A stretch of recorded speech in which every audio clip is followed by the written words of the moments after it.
tick. So that's like the pendulum, the beam of light bouncing between the mirrors, and you could use that, actually, to build a very accurate clock. Then Einstein imagined what that clock would look like if it were moving relative to us. So what I'm going to have happen is Jim is going to be moved along the stage, keep moving the clock, and then we can dim the lights and we can see what that looks like from our perspective. We're stationary relative to Jim. And we've also got, so there's a little box there you can see, that's Jim's head camera. So Jim is seeing, of course, the clock in exactly the way that we pictured it when it was stationary relative to us. The light beam is bouncing up and down between the mirrors.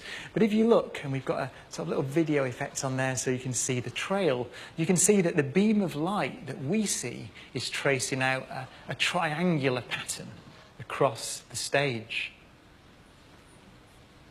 Beautiful. Thank you. Can I get off now? You can, yes. Thank you, Jim. It's a bit fast. Thank you.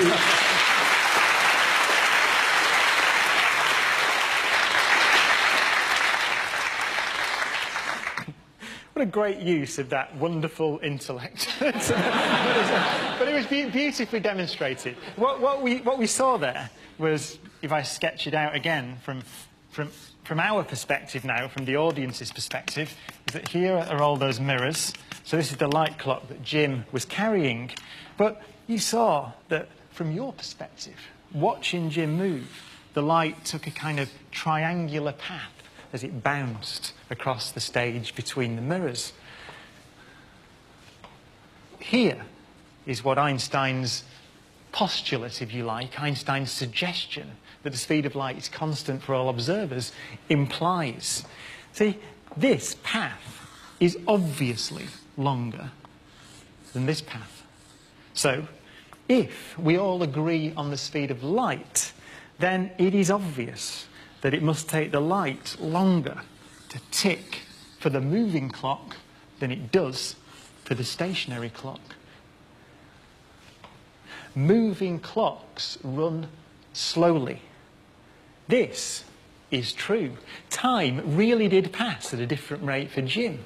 It passed at a different rate for him than it did for you in the audience watching Jim move. There's no sleight of hand here. Jim really is a time traveller.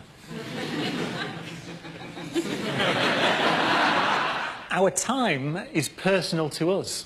This is what Einstein had discovered. There's no such thing as absolute time. Now, why don't we notice this in everyday life? Is because the amount by which time slowed down for Jim was minuscule, because the speed he was travelling was so small compared to the speed of light. But if we'd have sent Jim off in a rocket, would you like that? A rocket, just flying out into space. Let's say that we catapulted Jim off at 99.94% the speed of light for 5 years, according to his watch. Then we tell Jim to turn around and come back. It takes another 5 years to get back to the Earth. So for him, the journey would take 10 years. But for us, with our watches ticking faster than Jim's, 29 years would have passed. Jim would return in 2042, having aged only 10 years. It's a real effect. He'd be a time traveller. Time travel into the future is possible.